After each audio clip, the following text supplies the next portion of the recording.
taxa de juros é um assunto que a gente vai trazer na edição de hoje, inclusive com grandes empresários que representam boa parte do PIB brasileiro, cobrando o presidente do Banco Central, Roberto Campos Neto, dizendo que já estão sufocados com a taxa básica de juros no limite atual. Daqui a pouquinho esse debate. Agora, depois da aprovação do arcabouço na Câmara, o ministro da Fazenda, Fernando Haddad, disse que o próximo passo é a aprovação ou o debate sobre reforma tributária. Vamos acompanhar.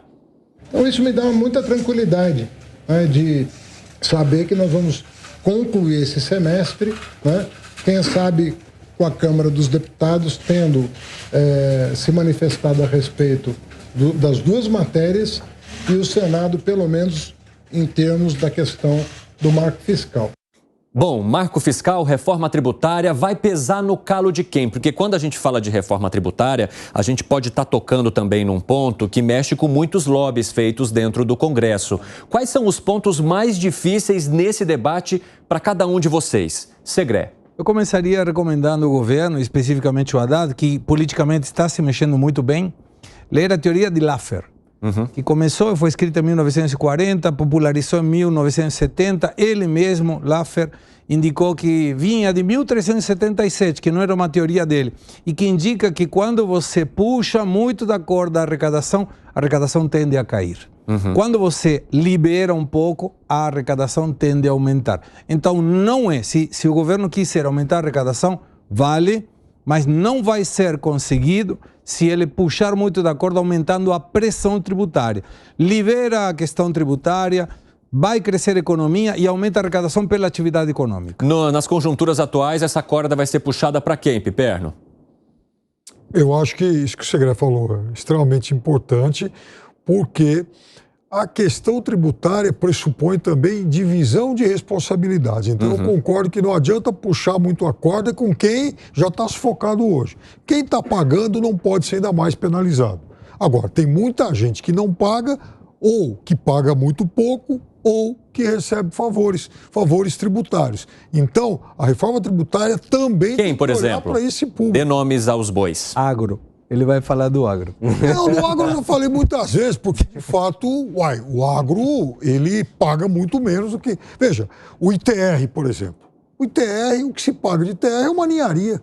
O que se arrecada de ITR no Brasil inteiro, para quem não sabe, porque imposto territorial rural e tal, o que se arrecada de ITR no país todo é menos do que a cidade de São Paulo arrecada. Mas aí o que se argumenta é, e o que o agro oferece em contrapartida para o país? Não justificaria o incentivo dado pelo governo? Mais incentivo ainda. E ele, assim, veja, o agro está inserido em um ambiente capitalista.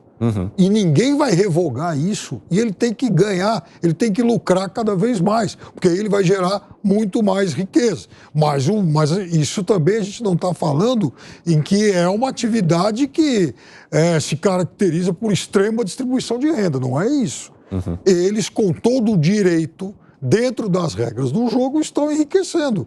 Agora, quanto a retornar isso, aí a gente pode discutir. E você, Gani? Reforma tributária vai sobrar para nós. Por quê?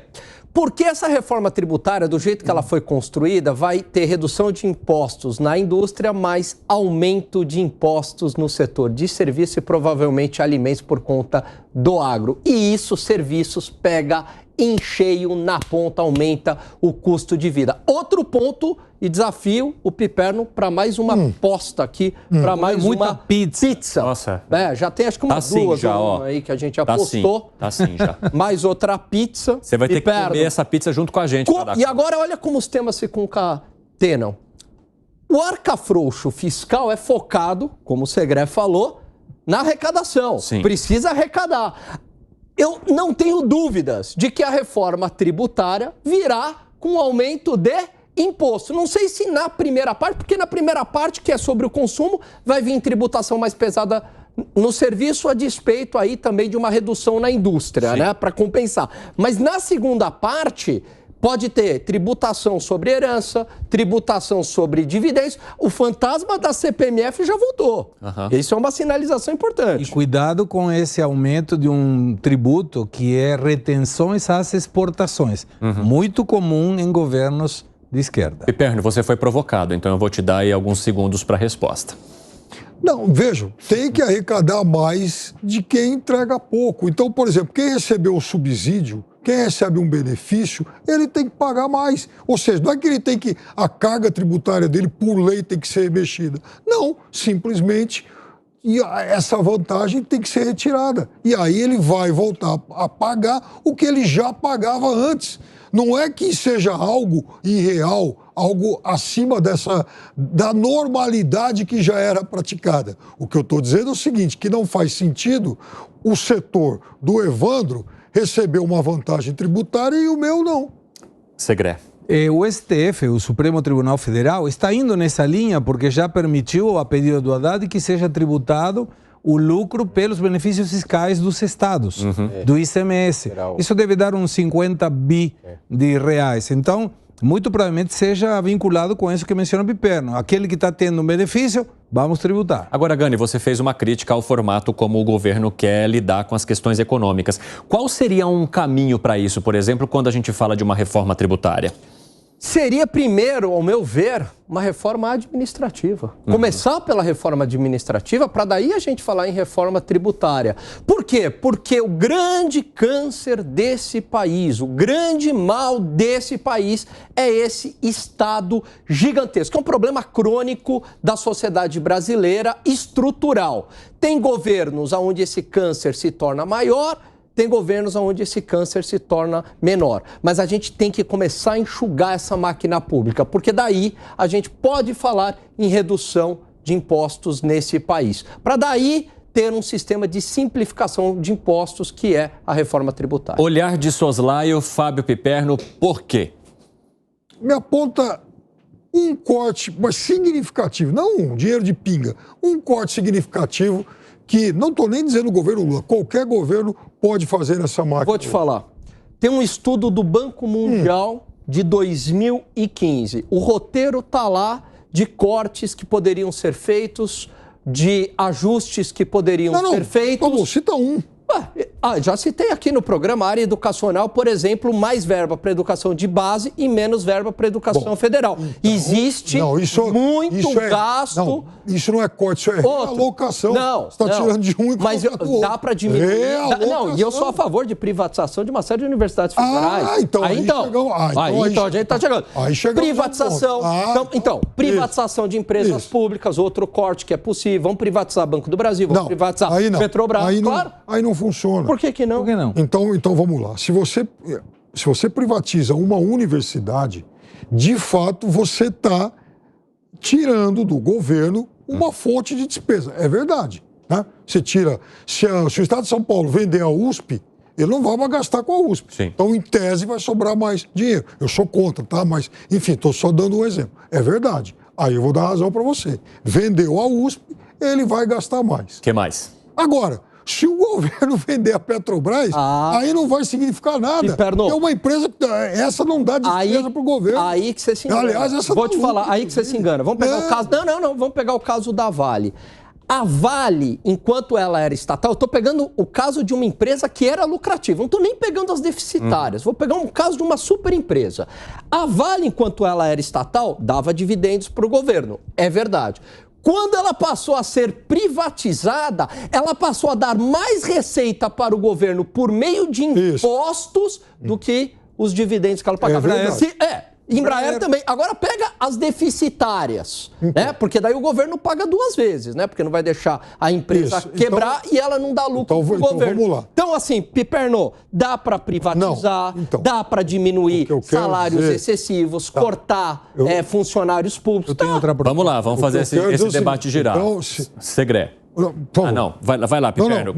Conclua e o Segré entra. Eu tenho outra proposta. Você pode deixar que a quantidade gigantesca, 12 milhões e meio de funcionalismo público nas três esferas, executivo, legislativo e judiciário, federal, estadual e municipal. 12 milhões e meio. Em 1995 era a metade.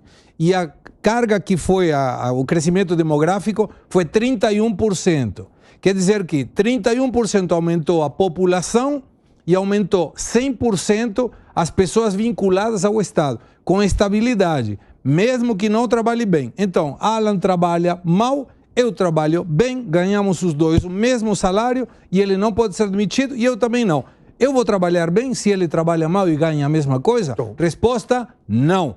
Então deveria ter uma modificação administrativa que permita que por questões ideológicas ninguém pode ser demitido. Valeu. Mas se trabalha mal, pô, tem que ser demitido. Ponto. Piperno, vou dar mais alguns segundos para você. Vai lá. Não, eu concordo com isso. Esse tipo de reforma, para se basear no mérito, por índices aí de produtividade, perfeito.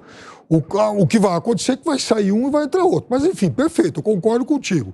Agora, ninguém consegue me apontar hoje. O Alan falou, por exemplo, em universidades. Não, mas eu falei de privatização. Agora, se privatizar o Banco do Brasil, a Caixa Econômica Federal, a Petrobras, você não está diminuindo o gasto público, porque essas empresas, elas têm autonomia, elas gastam, e isso o governo, a máquina de imprimir dinheiro do governo não está pondo dinheiro lá. Não, tem a empresa pública, tem despesa pública ali. Você vai estar... Não, mas... Não, ela... claro, o Petrobras não tem. E se for o governo não está colocando... Tanto é, Piperno, que no arcabouço fiscal tem uma regra que entra na regra do teto de gastos, que é a capitalização de empresa estatal. Mas, tá lá. Mas isso fala que tem que estar na regra do... Mas isso é outra coisa, Alan. O que eu estou falando objetivamente hoje Vai lá. é o seguinte, você...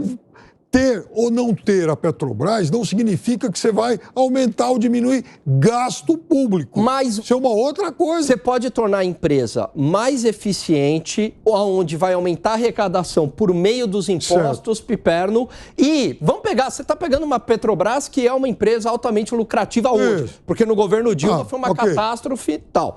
Agora, pega os Correios, por exemplo. Né? Se você privatiza os Correios, provavelmente o governo passa a gastar menos com o Correio e aumenta. Mas é uma estatal. Mas aí que está o negócio. Hoje ele não gasta. Porque essa empresa ela tem recurso, autonomia orçamentária e ela é lucrativa. Mas o dinheiro vem da onde, Mas o governo não está precisando colocar dinheiro lá, muito pelo contrário, o governo está recebendo. Agora, eu vou te dar um exemplo. Tem empresas deficitárias. Eu vou te dar um exemplo na contramão disso. E a Light? Privatizaram. Não, só que a Light, o problema... Peraí. O problema da Light é um caso de polícia. Pode ser privatizada ou estatal, é uma questão de polícia. Porque roubam energia lá, tem gato no morro. Furto de energia. É furto de energia, é outra coisa. Aí é um problema de polícia. Ela foi privatizada. Não, mas e agora se ela fosse estatal, ela está pedindo socorro porque não mudaria faliu. nada essa realidade, Piperno.